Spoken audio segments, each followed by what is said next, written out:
Okay, so I'm going to show you what we do when we're going to bake our bread. First, you need to have your oven preheated with your Dutch oven inside. I heat my oven to 475 degrees, sometimes 480.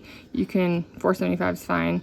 And you want to have your Dutch oven in there because it's important that your Dutch oven is hot when you put the dough in, and that's what helps create what we call oven spring, where your dough like poofs up and gets tall and it rises from the release of the steam in your dough. So that's in the oven. I have my dough. I just took this out of the fridge. I had it wrapped up like this, and as you can see, it's pretty tall and poofy in the dough basket. It definitely continues to rise overnight. This is my fridge that's inside my kitchen. I have a separate dough fridge in my garage that I use for my big bake days, and I have that set at a much colder temperature, and that will slow down the fermentation even more, so I make sure my loaves don't overproof. But when I'm just doing small bakes like this, I just always use my house fridge. So when you have your dough, if you're going to use parchment paper, you got to get a piece that's going to fit your dough but has edges to grab, because you're going to lift it up and drop it place it into your Dutch oven. So for me, I used to use parchment, but now I use these silicone baking mats. This is called the bread mat. I linked it in one of those posts on the group, and then they're just nice, so you don't have to continuously use parchment. And I find that this gives a really even bake on the bottom. Sometimes with the parchment it would get a little bit dark, which is still fine, but this just works really well. So I have my dough here. There's two ways you could do this with your parchment. I always used to put my parchment on top, and then I would do a flip.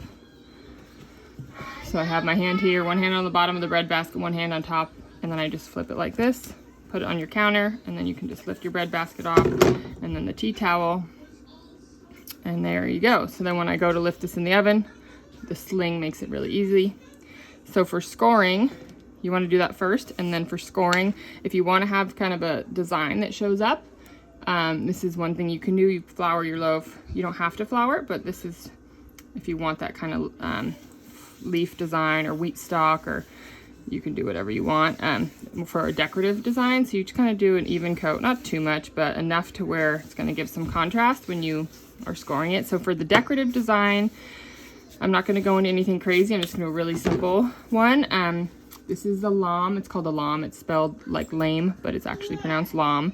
I really like this one. It's called a UFO lam, and I feel like I just have more control, especially for doing these more detailed or like kind of just decorative designs. For the deeper score, which is where you would do like a big slice to let that steam expand, the purpose of that is just to let the steam escape from your dough.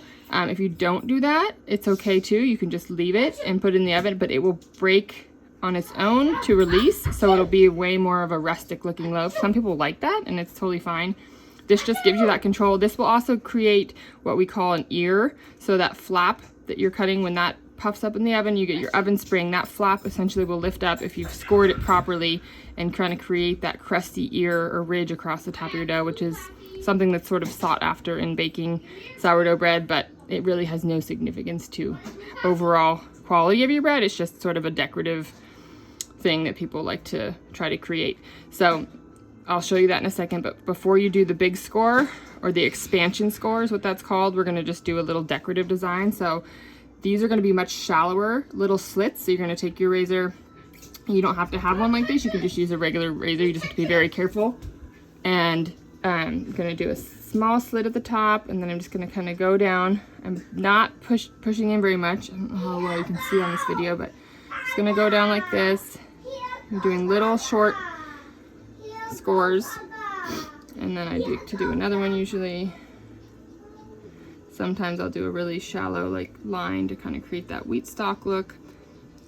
There's so many ideas for this. You can just look online, look on Pinterest, and kind of get creative, play around with it. And then for the expansion score, we're going to start at one side. You want to hold your razor at a 45-degree angle the best as possible, and you're going to start at one edge, and you're going to just put it in about half an inch.